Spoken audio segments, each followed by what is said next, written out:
Symmetry seems to be absolutely fascinating to the human mind. We like to look at symmetrical things in nature, such as balls, which are perfectly symmetrical, spheres, like planets and the sun and so on, or symmetrical crystals, snowflakes, flowers, which are nearly symmetrical, and so on. But it's not the objects in nature, the symmetry of the objects in nature that I want to talk about tonight. It's rather the symmetry of the physical laws themselves. Now, how can a physical law have a symmetry? It's easy to understand how an object has a symmetry. Of course it can't.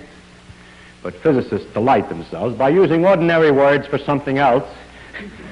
And so in this case, they have a thing about the physical laws which is very close to symmetry of objects, and they call it the symmetry of the laws, and that's what I'm going to talk about.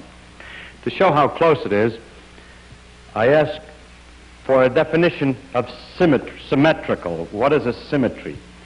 If you look at me, I'm symmetrical right and left, apparently at least. A vase can be symmetrical that particular way, or in other ways. How can you define it? Well, Professor Weil, a mathematician, gave an excellent definition of symmetry. It's this. As I am left and right symmetric, that means that if you put everything that's on this side, and vice versa, if you just exchange the two sides, it'll look exactly the same. Or, for instance, a square has a symmetry because if I turn a special kind, if I turn it around to 90 degrees, it still looks exactly the same. So, Weil said, a thing is symmetrical if there's something that you can do to it so that after you finish doing it, it looks the same as it did before. And then that is the sense in which we say that the laws of physics are symmetrical. That there are things that we can do to the physical laws or to our way of representing the physical laws which make no difference and leave everything unchanged in its effect. And this aspect of physical laws are what's going to concern us tonight, and we will take a number of examples. The simplest example of all of a kind of symmetry, as you'll see, it's not the same as you would have thought, left and right symmetric or anything like that. There's a symmetry called translation in space. That has the following meaning.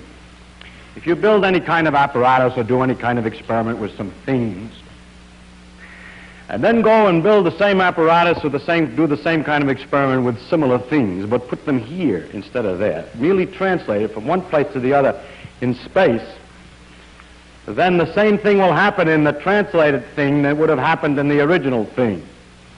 It's not really true, actually. If I actually built such an apparatus and then displaced it 20 feet in that direction, it would get into the wall and there would be difficulties. It's necessary in defining this idea to take into account everything that might affect the situation, so that when you move the thing, you move everything. For example, if the system involved a pendulum, and I moved it 20,000 miles to the right, it wouldn't work right anymore because the pendulum involves the attraction of the Earth. But if I imagine I move the Earth and the equipment, then it will behave the same way. So the situation is that you must translate everything which may have any influence on the situation. Now that sounds a little dopey because it sounds like, well, just translate it, and if it doesn't work, then you didn't translate enough stuff, and you're bound to win. Actually not. You see, it's not self-evident that you're bound to win. The remarkable thing about nature is that it is possible to translate enough stuff so that it does behave the same way. That's a positive statement.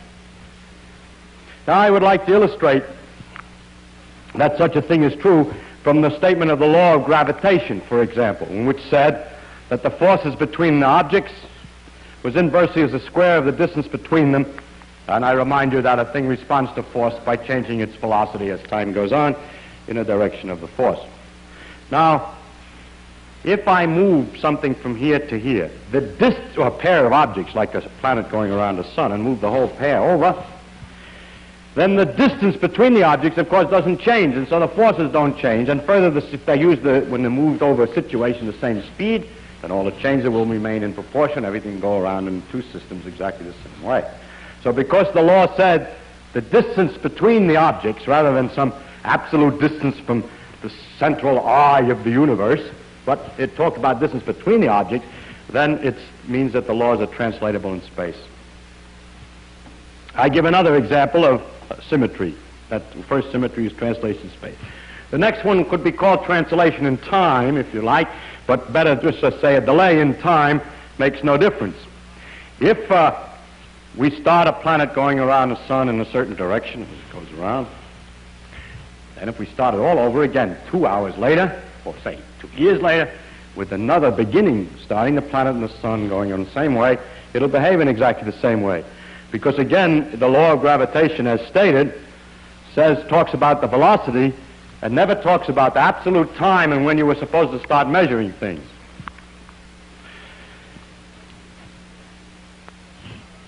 In this particular example, we are really not sure. When we discussed gravitation, we talked about the possibility that the law of the force of the gravity changed with time. Now, this would mean that the translation in time was not a valid proposition, because if the constant of gravitation is weaker 1 billion years hence than now, then it isn't true that the motion will be exactly the same for an experimental sun and planet 1 billion years from now as it is now. But as far as we know today, all the law, I've discussed only the laws as we know them today. I wish I could discuss the laws as we will know them tomorrow, but I cannot. But as far as we know, a delay in time makes no difference. Actually, we know that isn't really true. That's true for what we now call the physical laws. But one of the facts of the world, which is very different, well, which is maybe very different and maybe not different than a physical law, is the fact that it looks like the universe had a definite time of beginning, that everything is exploding apart.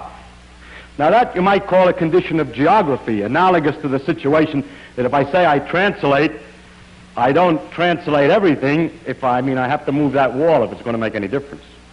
And in the same sense, you would say, oh, I see, he means the laws are the same. The universe expanded and everything else, but we could have made another analysis in which we start the universe later. But we don't start the universe, and we have no control on the situation, and we have no way to define that idea experimentally. Therefore, as far as the science is concerned, there really is no way to tell. And the fact of the matter is that the conditions of the world are changing in time. As we know, apparently, at least the galaxies are all separating from one another. So if you were to awake in some science fiction story at an unknown time, by measuring the distances, the average distances to the galaxies, you could tell when it was. And that means that the world will not look the same if delayed in time. Now, it is conventional today to separate the physical laws which tell how things will move if you start them in a given condition from the statement of how the world actually began, because we know so little about that. And it is usually considered that astronomical history or cosmological history or whatever you want is a little different than physical laws. But if put to a test, how would you define the difference, I would be hard-pressed. The best characteristic of physical law is its universality. And if there's anything universal about the thing, it's the universal expansion of all the nebulae. So I have no way of defining that. But if I restrict myself to disregard that matter, then as far as the other physical laws are known, and the law that determines how the thing expands, the cause of it and so on, is not known. If we take only the physical laws that are known, a delay in time makes no difference. Now we take some other examples, and another is a rotation in space, a fixed rotation. If I build a piece of equipment and do some experiment with a piece of equipment built here, and then take another one, better translate it so it doesn't get in the way, here, but turn it so that all the axes are a different direction, it'll work the same way. Again, we have to turn everything that's relevant. If the thing is a grandfather clock and you turn it this way, well, the pendulum will just sit up against the wall of the can. It won't work. But if you turn the Earth too, as is going on all the time, it still keeps working all right. The mathematical description of this possibility of turning is a rather interesting one, because to describe what goes on in the situation, we like to use numbers to tell where something is. They're called the coordinates of a point, and we use, for instance, sometimes 3 numbers to do it. How high it is above some plane, how far it is in front of me, say, and back is the negative numbers, and how far to the left. Suppose I did that, and I'm not going to worry about up and down, because for rotations I just have to use 2 of these 3. Let's call the distance this way x in front of me, and y is how much to the left. And I can locate any body by telling how far he is in front, how far to the left. Those who come from New York City will know that the street numbers work that way very neatly. But until they began to change the name of 6th Avenue. Now, the mathematical idea about the turning is this, that if I'm set at a somewhat different angle and make my calculations, then what's directly in front of me at distance x is a mixture. Let's say there's a man over here, you, who's standing this way and making his analysis, and me standing this way and making my analysis. When I measure distance x, if I go straight out at x and don't change to the right or to the left, you see that that line is a mixture of some of your xy business and some of the y. So that the connection, the transformation is that x gets mixed into x and y gets mixed into y and x, and that the laws of nature shall be so written that if you make such a mixture and resubstitute it in the equations will not change their form. That means, that's the mathematical way in which the symmetry appears. If you write in mathematical form, the symmetry appears this way. You write the equations with certain letters, then there's a way of changing the letters from x and y to a different x, x prime, and a different y, y prime, which is some formula in terms of the old x and y, and the equations look the same, only you have primes all over them. That just means that the man will see the thing behaving in this apparatus the same way as I see it in mine, which is turned the other way. I'll give another example. This example is very interesting. It's a question of uniform velocity in a straight line. It is believed that the laws of physics are unchanged under the symmetry, under the operation of making a uniform velocity in a straight line. This is called the principle of relativity. If we have, for instance, a spaceship, and we do have an equipment in it that's doing something, and we have another equipment down here on the ground, and the spaceship is going along at a uniform speed, then inside the spaceship, somebody watching what's going on can see nothing different than the man that's standing still in his apparatus in there. Of course, he looks outside, or he bumps into an outside wall, or something like that. It doesn't matter. But insofar as he's moving at a uniform velocity in a straight line, the laws of physics look the same to him as it do to me, who is not moving. Since that's the case, I cannot say who's moving. Now, I insist and emphasize here something before we go any further, that in all of these transformations and all of these symmetries, we are not talking about moving the whole universe. Just like the case of the time, I could imagine I moved all the times in the whole universe, but that doesn't make any difference. There'd be no content to the statement that if I took everything in the whole universe and moved it over, it would all behave the same way. The very remarkable thing is that if I take a piece of apparatus and move it over, then if I make sure about a lot of conditions and include enough apparatus, I can get a piece of the world and move it relative to the average of all the rest of the stars, and it still doesn't make any difference. And in this case, it means that someone coasting at a uniform velocity in a straight line relative to the average of the rest of the nebulae sees no effect. It is impossible to determine by experiments inside a car without looking out by any effects that you're moving relative to all the stars if you want. This proposition was first stated by Newton. Let's take his law of gravitation, for instance. It said that the forces are inversely as a square, so let's see, what else, yes. And that the force produces changes in velocity. Now, suppose that I watch a moving thing. If, for instance, I have worked out what happens when a planet goes around a fixed sun. And now I want to work out what happens when a planet's going around a drifting sun. Well, then all of the velocities that I had in the first case are different than in the second case. I just add a constant velocity on. But the laws that stated in terms of changes in velocity. So that what happens is that the pull of this planet for this changes this one's speed, and on the other case changes its speed by the same amount. So anything that I started with, any initial speed that I started with, just keeps on going, and all the changes are accumulated on top of that.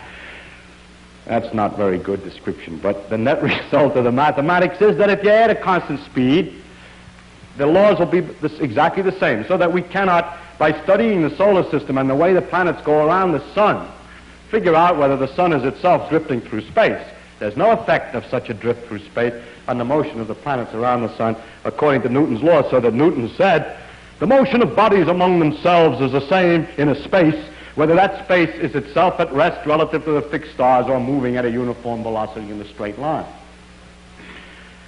Now, it turns out that as time went on, new laws were discovered after Newton, and those were the laws of electricity by Maxwell. And one of the consequences of the laws of electricity were that there should be waves, electromagnetic waves, light, in fact, as an example, which should go at 186,000 miles a second flat. I mean by that, 186,000 miles a second, come what may. So then it was easy to tell where rest was, because a law like if light goes 186,000 miles a second is certainly not one, or at first sight, is certainly not one which is quite right,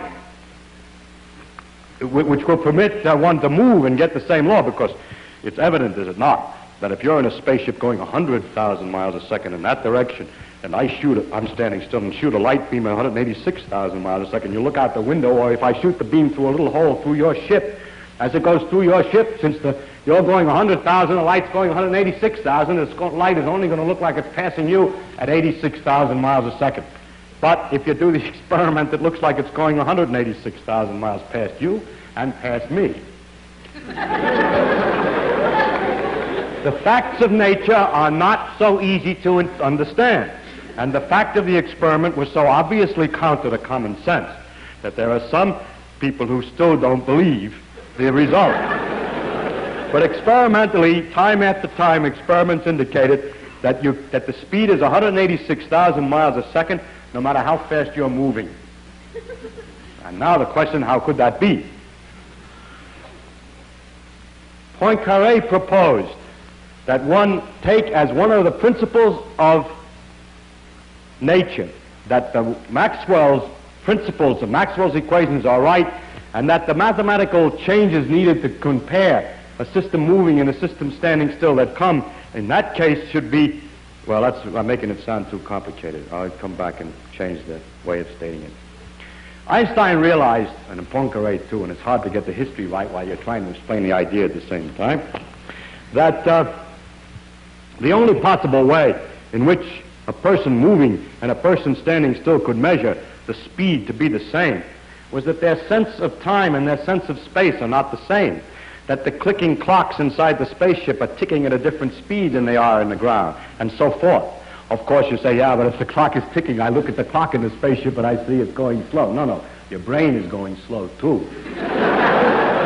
So by making sure that everything went just so inside the spaceship, it was possible to cook up a system by which in the spaceship it would look like 186,000 spaceship miles per spaceship second, whereas it looks like 186,000 my miles in my second at the same thing. It was a very ingenious thing to be able to do.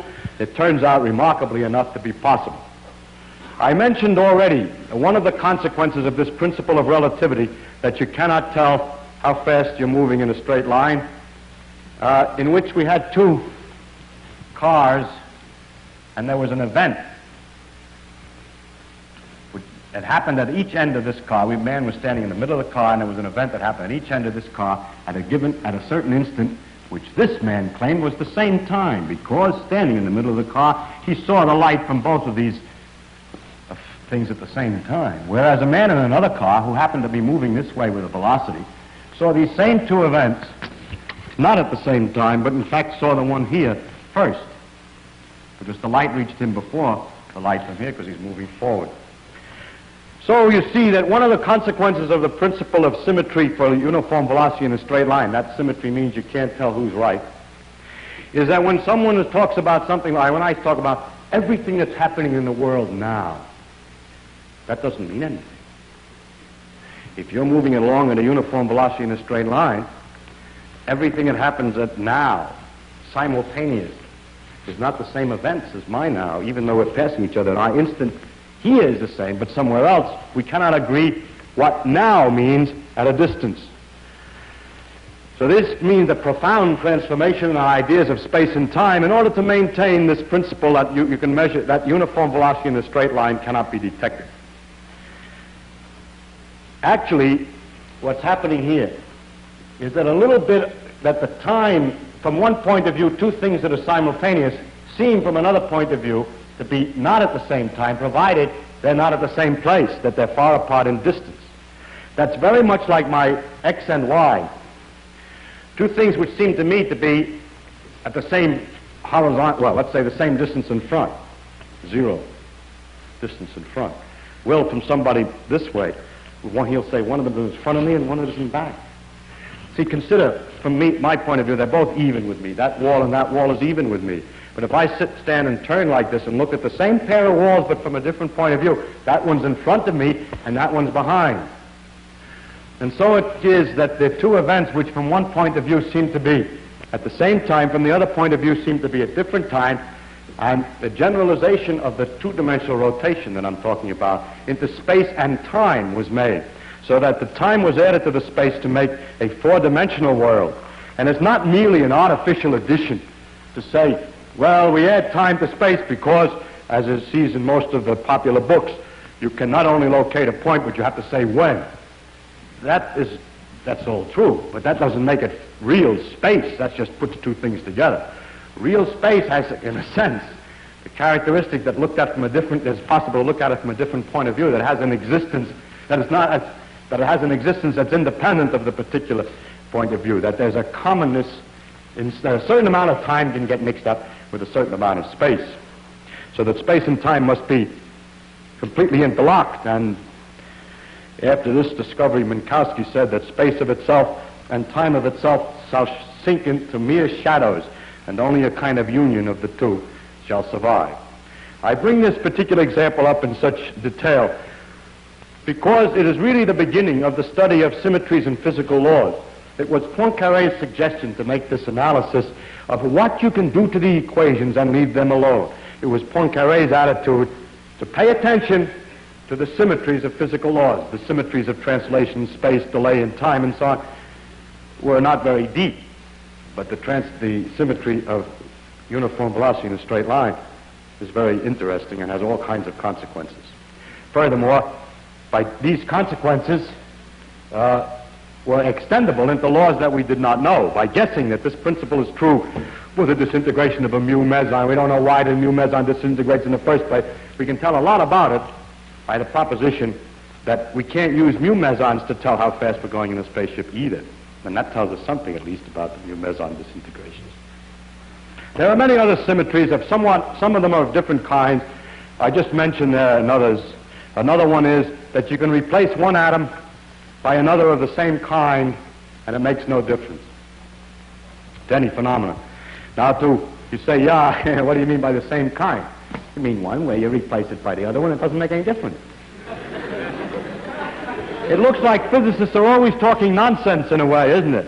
Because there are many different kinds, and if you replace one by one of a different kind, it makes a difference, but if you replace one by the same kind, it doesn't make any difference, and that just seems like a circular definition. But the meaning of the thing is that there are atoms of the same kind, that it is possible to find classes of atoms, that you can replace one by another of the same kind, and it doesn't make any difference. There are such things.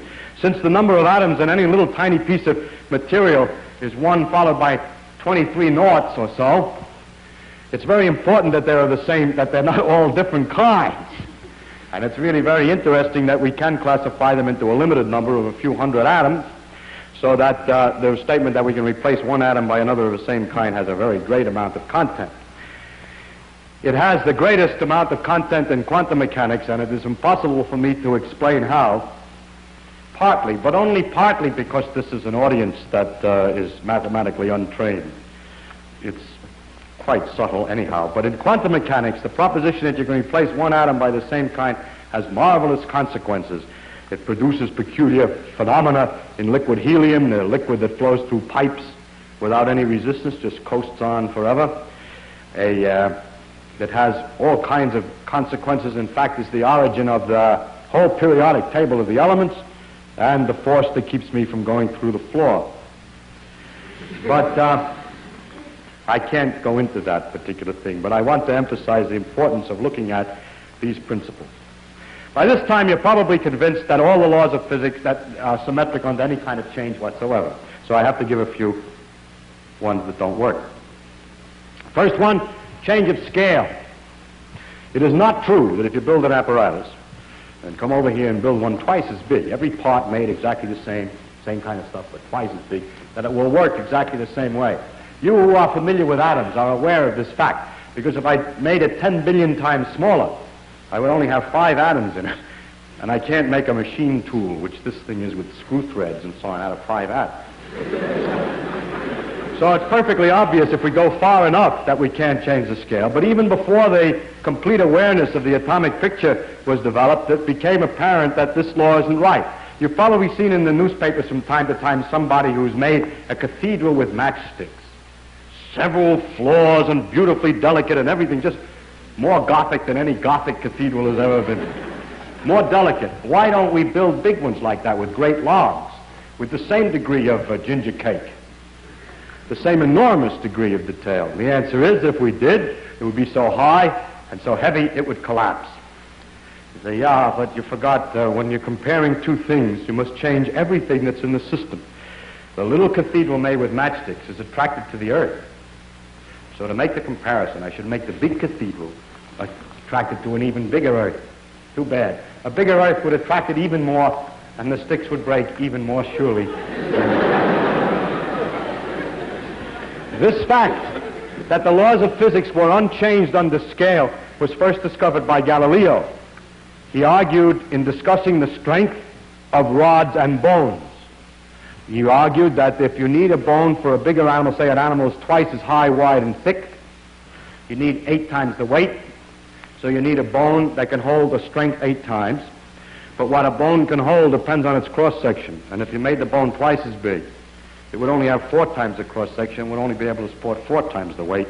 And in Galileo's book called The Two New Sciences, you'll see pictures of imaginary bones of enormous dogs way out of proportion. Galileo felt that the discovery, I suppose he felt, I don't know, but the discovery of the fact that the laws of nature are not unchanged on the change of scale was as important as his laws of motion, because they're both put together in a tome called On Two New Sciences. Now I go on to another example of something that is not a symmetry law, and that is, it is not true that if you're spinning at a uniform angular speed in a spaceship, you can't tell that you're going around. You can't. Everything gets thrown to the walls. I was going to say you get dizzy, but that soon passes.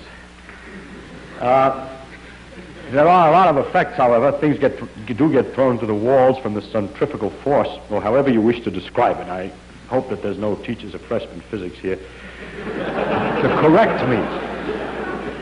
But it is possible to tell that the Earth is rotating by a pendulum or by a gyroscope.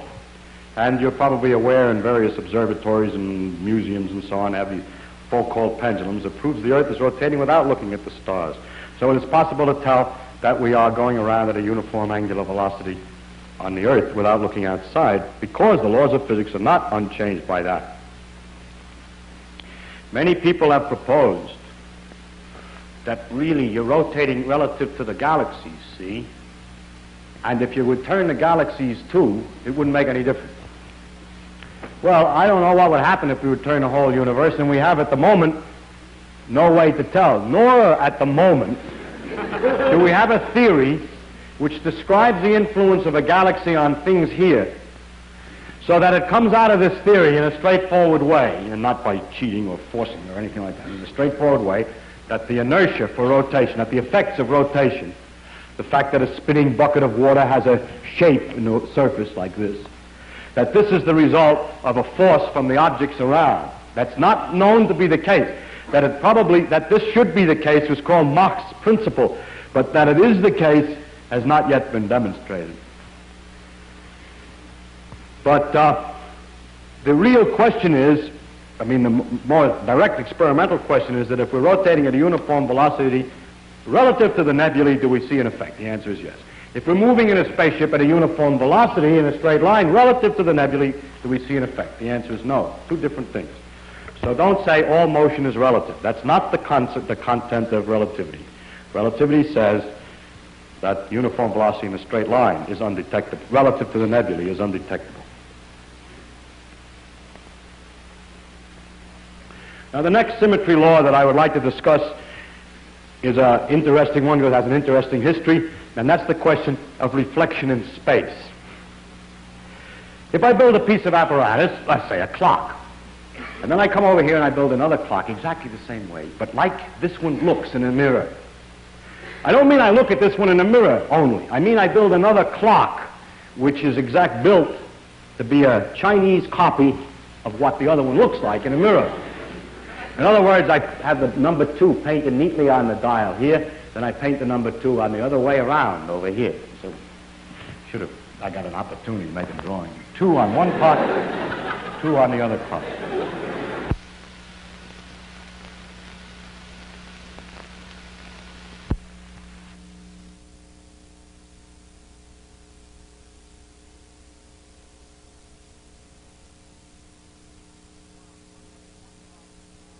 Which is wound one way in one clock is wound in the corresponding opposite way in the other clock. They match each other like 2 gloves, right and left. Now we wind up the 2 clocks. We set them in corresponding positions. I was going to say the same, but we set them to the mirrored positions, and we let them tick. Question, will they always agree with each other? Will all the machinery of the clock go in the mirror image of the other one? And I don't know what you would guess about that. You probably guess it's true, and most people did guess it was true. Of course, we're not talking about geography. We can distinguish right and left by geography. We can say that if we stand in Florida and look at New York, the ocean is on the right, and that distinguishes right and left. And and if the clock involved the water of the sea and then New York and so on, then it wouldn't work if you built it the other way, because it's tickle, it wouldn't get in the water. But what we have to imagine, of course, is that the geography of the earth is turned around too on the other clock. Anything that's involved must be turned around. Nor are we interested in history. For example, if you pick up a screw in a machine shop, the chances are it's right-hand thread. And you might argue the other clock isn't going to be the same as this one because it's harder to get the screws. But that's just a question of what kind of things we make. So that altogether, the first guess is that it doesn't make any difference. And it turns out that the laws of gravitation are such that it wouldn't make any difference if it worked by gravity. The laws of electricity and magnetism are such that if in addition it had electric and magnetic guts, currents and wires and whatnot, it would still vote. The corresponding clock would run the same. And if the clock involved nuclear reactions, ordinary nuclear reactions, to make it run, it wouldn't make any difference either. But it does make a little bit of difference. I'll come to what makes a difference in a minute, but the first possibility that might suggest itself to you, if you know anything much, you may have heard that it's possible to measure the concentration of sugar in water by putting polarized light through the water. If you put the piece of Polaroid that lets light through in a certain axis through the water, then you'll find in order to, when you watch the light as it goes through deeper and deeper sugar water, you have to turn the Polaroid have another piece of Polaroid at the other end of the water more and more to the right as the stuff goes through. Maybe it's to the left, I can't remember, but let's say to the right, as you go through deeper, deeper solution. And if you make the water light go the other way through the solution, it's still to the right. So there's a right-hand way, there's a difference for right and left. So if we put sugar water in the clocks and light, then if we put, say, in one tank of water and make the light go through and turn and put the Polaroid so it can just get through, and make the corresponding image on the other side, hoping the light would turn this way, it won't, it'll turn the other way, and it won't go through right. So by using sugar water, our 2 clocks can be made different. So it's a very remarkable fact. And it isn't true, therefore, at first, that the 2 clocks will be, that the physical laws are symmetric for reflections. However, it's possible to make sugar in the laboratory. The sugar that we got that time might have been from sugar beets, but sugar isn't a complicated molecule. And it's possible to make sugar in the laboratory out of carbon dioxide and water, and going through lots and lots of stages in between, and make artificial sugar. When you put the artificial sugar in there, which is chemically and measured every way, it seems to be the same, it doesn't turn the light. Then, if you put bacteria in the water, in the sugar water, bacteria eat the sugar. Now, when you let the bacteria eat the sugar, and then try with what's left, it turns out first they only eat half the sugar, the artificial sugar. Second, when you're all done, it turns to the left, the stuff that's left. And now you find the explanation to all this is the following. And sugar is a complicated molecule, a set of balls, atoms, in some complicated arrangement. If you make exactly the same arrangement, but left as right, like if the arrangement is complicated like this, then you make one the same way. Then every distance between every pair of atoms is the same, in one as in the other. The energy of the molecules is exactly the same. And for all chemical phenomena not involving life, they're the same. But living creatures find a difference. The bacteria eats one kind and not the other. The sugar that comes from sugar beets is only one kind, all left-hand molecules. And so, or right-hand, and so it turns the light one way. The bacteria can only eat that kind of molecules. When we manufacture the sugar from substances which themselves are not asymmetrical, simple gases, we make both kinds in equal number. Then, if we let the bacteria eat, they'll eat the kind they can eat, and the other is left, and that's why it comes out the other way. It's possible to separate the two by looking through magnifying glasses at the crystals and separating them and so on, as Pasteur discovered, and so forth, so that we can definitely show that all this makes sense, and even our artificial sugar, then we can separate ourselves. We don't have to wait for the bacteria. But the interesting thing is that the bacteria can do this. Does that mean that the living processes don't obey the same laws of and so on? Apparently not. It seems that in the living creatures there are many, many complicated molecules, and they all have a kind of thread to them.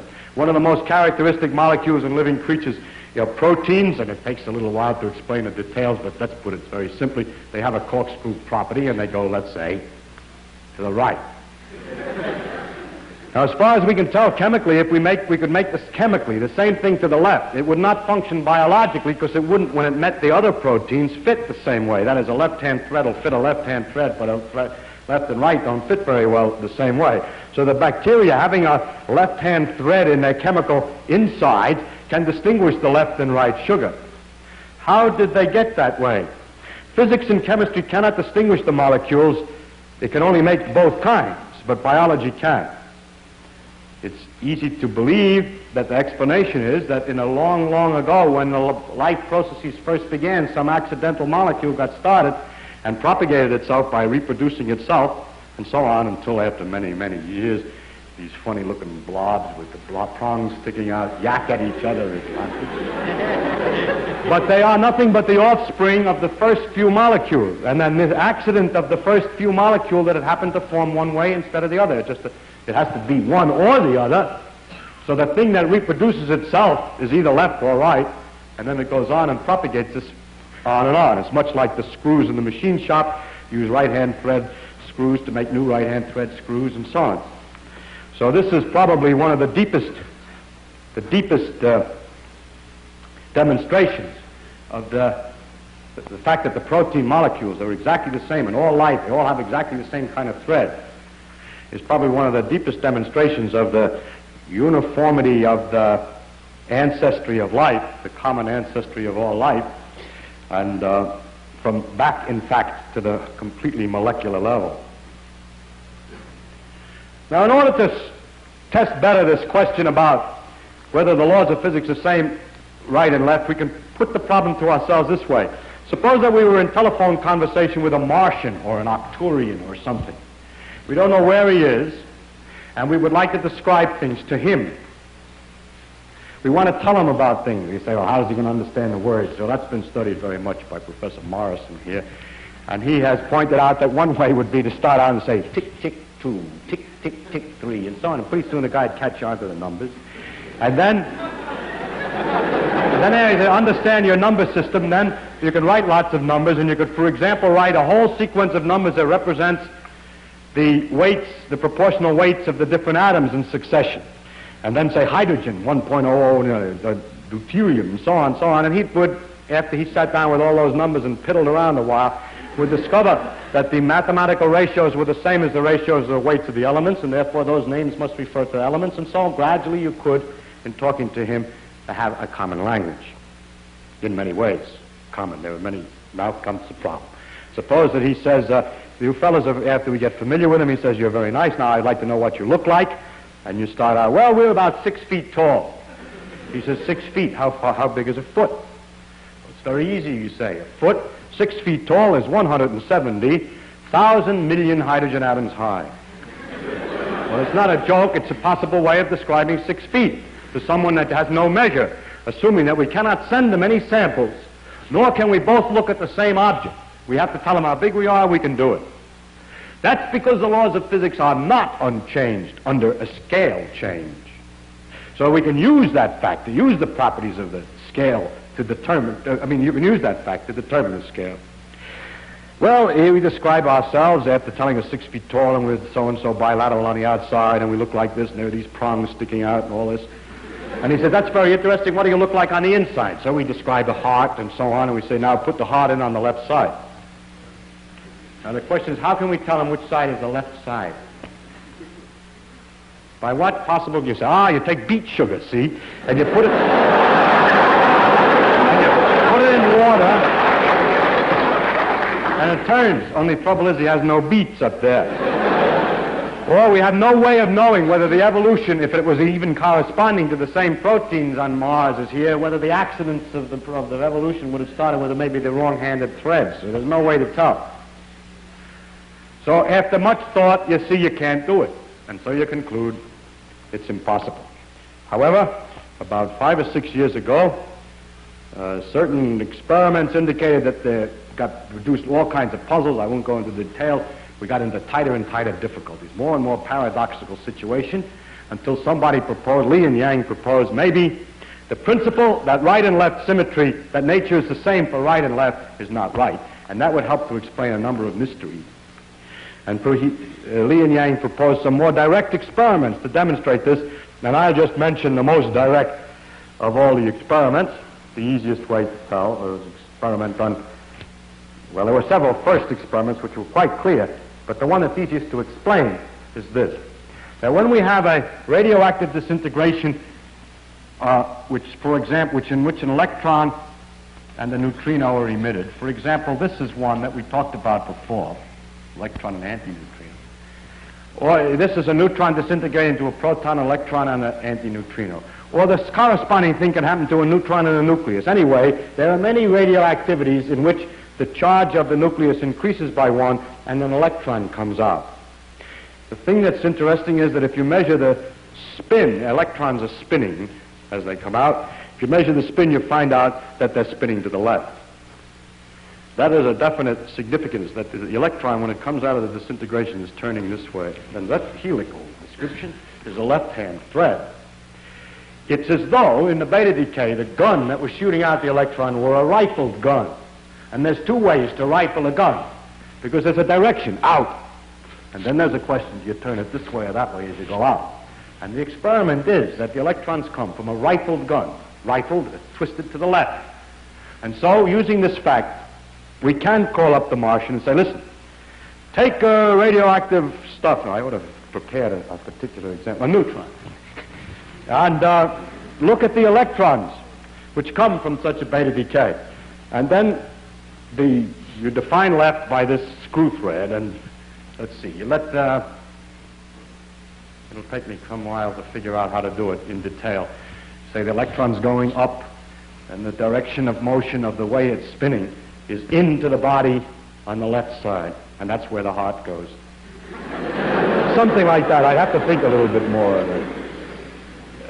But anyway, it is possible to tell right from left, and thus the law of this, that the world was symmetrical for left and right, has collapsed.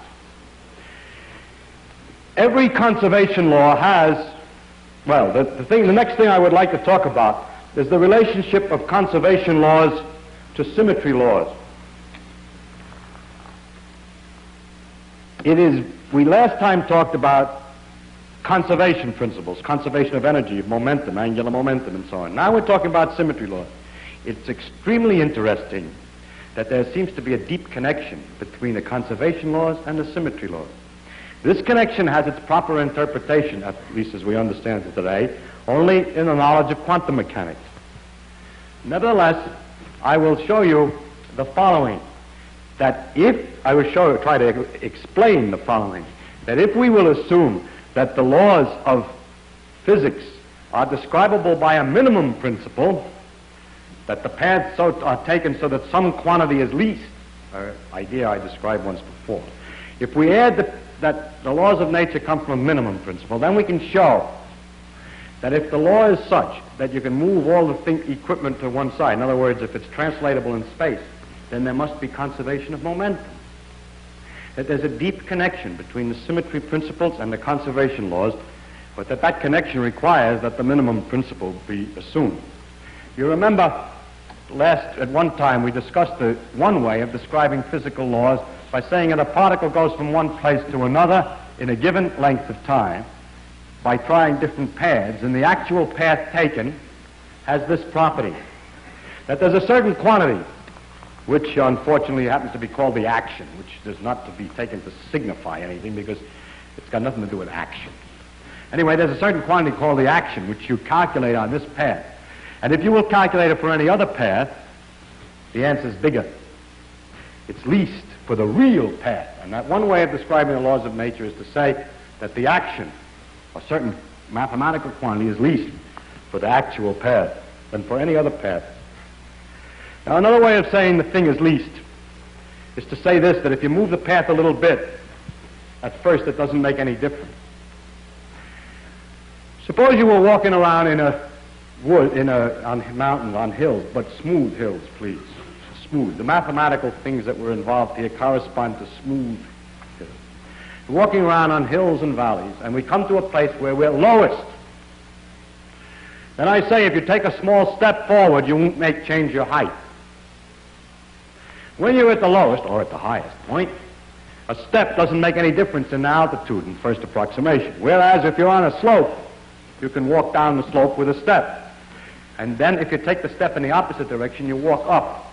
And that's the key to the reason why, when you're at the lowest place, taking a step doesn't make much difference, because if it did make any difference, if you took the step in the opposite direction, you'd go down. I mean, if it went up one way, it would go down the other way. But since this is the lowest point and you can't go down, in first approximation, the step doesn't make any difference. So we therefore know that if we move this path a little bit, in first approximation, it doesn't make any difference to the action. Now I want you to consider the following possible other paths. First, we jump immediately over to another place here nearby. Then we go along. This sticks out too far to make the diagram clear, so if you permit me to just change the shape of the path. Then we move on exactly the corresponding path to another point here, which is displaced the same amount, of course, because it's the corresponding path to this side. Now we have just discovered that the laws of nature are such that the action, the total amount of action going on this path is the same in first approximation to that path. That's from the minimum principle, when it's the real motion. Now I show you something else, that the action on this path is the same as the action from this little cross to that little cross if the world is the same when you move everything over, because the difference of these two is only that you moved everything over. So if the symmetry principle of translation in space is right, if that's right, then a total action between the crosses is the same as between the dots. But for the true motion, the total action on this cockeyed path here is very closely the same as for the original one. So subtracting equals from equals and so on and so on. Anyway, you can probably see, therefore, that the contribution from this little section and from this little section are equal. But in making this little motion, we're going this way, and making this one, we're going the other way. So if we make the contribution of this taken as the effect of moving that way, and the contribution of this thinking of it as an effect of moving that way, but taking it the other sign because it's the other way, we see that there is a quantity here which has to match the quantity here to cancel out, which is the effect on the action of a little tiny step in the x direction. So there is that quantity, the effect on the action of a small step in the x direction is the same at the beginning as at the end. There is a quantity, therefore, that doesn't change as time goes on, provided minimum principle works and symmetry principle of displacement in space is right. And this quantity, which doesn't change, is in fact exactly the momentum we discussed last time. A corresponding argument for the displacement in time, the delay in time, comes out as the conservation of energy. The case that if we rotate in space doesn't make any difference, comes out as the conservation of angular momentum, and so on. That we can reflect and it makes no difference doesn't come out to be anything simple in the classical sense, and it hasn't therefore got a simple classical interpretation.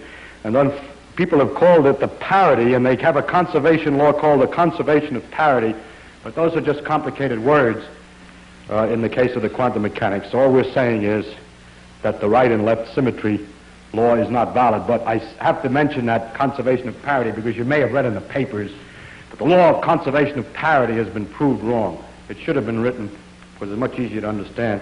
The principle that you can't distinguish right and left has been proved wrong. Now I would like to say as we go on about other symmetries that there are a few problems, new problems. For instance, for every particle, like an electron, there's an antiparticle, a positron. For a proton, there's an antiproton.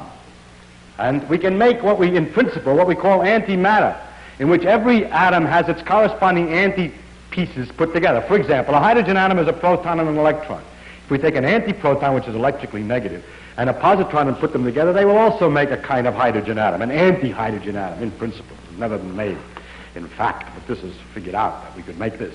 And so we could make all kinds of antimatter in the same manner. Now the question is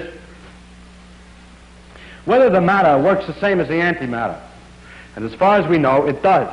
And one of the laws of symmetry is that if we make stuff out of antimatter, it'll behave the same way as we make the corresponding stuff out of matter. Of course, if they come together, they annihilate, there are big sparks and everything else. And it was believed that this is true, that matter and antimatter have the same laws. Now the next question is this.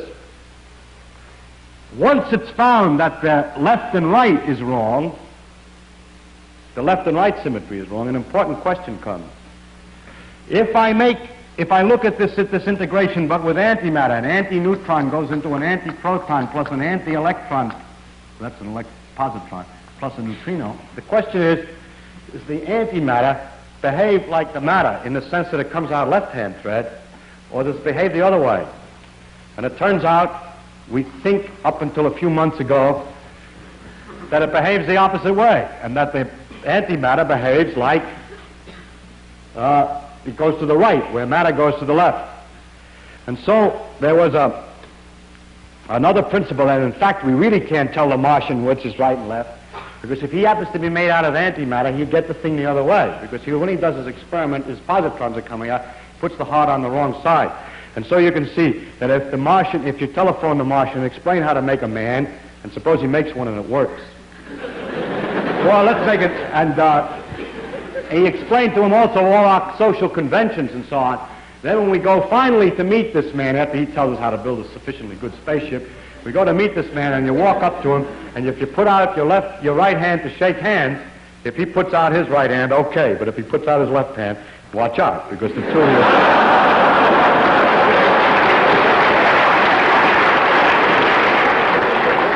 you will annihilate with each other.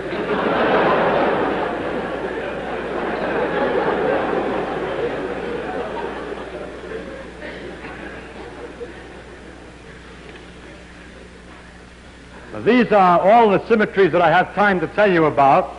I wish I could tell you about a few more, but they become more difficult technically to explain.